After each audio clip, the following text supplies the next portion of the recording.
రాష్ట్రంలో ఉన్న ప్రభుత్వ భూములను రాష్ట్ర ప్రభుత్వం అమ్మకూడదని రాజ్యసభ సభ్యులు ఆర్ కృష్ణయ్య డిమాండ్ చేశారు. ఆ భూములలో బీసీ గురుకుల హాస్టళ్లు, కాలేజ్ హాస్టళ్లు నిర్మించాలని ఆయన కోరారు.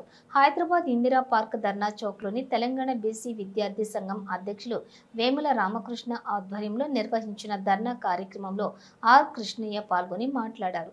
ప్రభుత్వ కార్యాలయాలు, మంత్రులు, ఎమ్మెల్యేల కార్యాలయాలు సొంత భవనాల్లోనే కొనసాగుతున్నాయని, కానీ బీసీ విద్యార్థులకు అద్దె భవనాలలో హాస్టళ్లు కొనసాగిస్తున్నారని విమర్శించారు. ఆయా భవనాలకు అద్దె బకాయిలు ఉండటంతో యాజమాన్యులు గొడవలు చేస్తున్నారని చెప్పి బీసీ విద్యార్థులు చదవలేకపోతున్నారని అన్నారు. రాష్ట్ర ప్రభుత్వం భూమిని కేటాయిస్తే కేంద్ర ప్రభుత్వం నిధులు ఇవ్వడానికి సిద్ధంగా ఉందన్నారు. అలాగే కోర్సు పూర్తయిన విద్యార్థులకు 2 ఏళ్ల పాటు అదనంగా హాస్టల్ సౌకర్యం కల్పిస్తే కోచింగ్ తీసుకునే విద్యార్థులకు వెసులుబాటు కల్పించినట్లు అవుతుందని అన్నారు. ముఖ్యంగా ముఖ్యమంత్రి రేవంత్ రెడ్డి చొరవ తీసుకుని బీసీ హాస్టళ్ల సొంత భవనాలకు స్థలాన్ని కేటాయించాలని ఆర్ కృష్ణయ్య కోరారు. కాబట్టి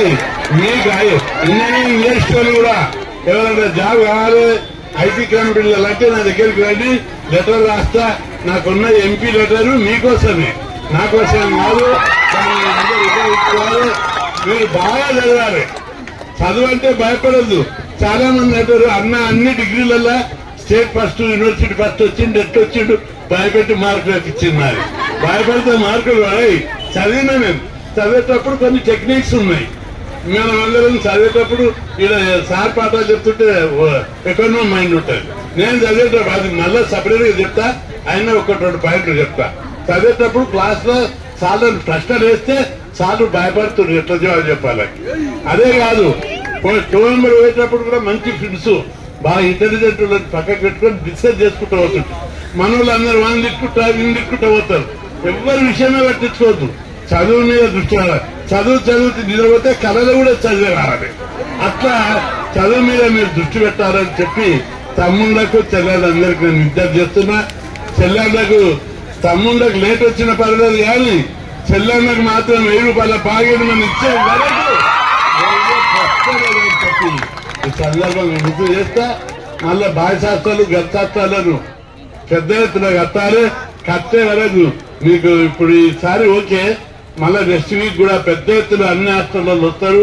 అదేవిధంగా ఎస్సీ ఎస్టీ బీసీ హాస్టళ్లతోటి పోయాల 50,000 మందితోటి పెద్ద ప్రోగ్రాం పెట్టాలని చెప్పి ఆలోచిస్తున్నాం. ప్రభుత్వం దించే వరకు కూడా ముఖ్యమంత్రి గారు మనకు పైసలు పెంచాడు. నేను అందుకు అభినందిస్తున్నా. ఆయనకు సన్మానం చేయాలని కూడా అనుకున్నాం.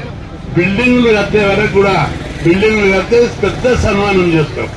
కానీ అప్పటి వరకు బిల్డింగ్లు కట్టే వరకు కూడా నన్ను సహించేది లేదు. బిల్డింగ్లు కట్టే వరకు మీరు అందరు దీక్ష తీసుకోవాలి. నాకేమవసరం ఉంది చెప్పు. ఎంపీగా ఢిల్లీలో ఉంటా, ప్రధానమంత్రి మంత్రులు అందరితోటి. నాకు ఇంటికాడ దూరకాల భూమి ఉంది. నా కొడుకు డాక్టర్, బిడ్డ అల్లుడు డాక్టర్లు అమెరికాలో ఉంటారు. నాకే లోటు లేదు. అయినా మీకోసం ఉద్యమాలు చేసుకుంటా. నా టైమును డబ్బు ఈ ఉద్యమంకు నాకు ₹1,00,000 కావాలి.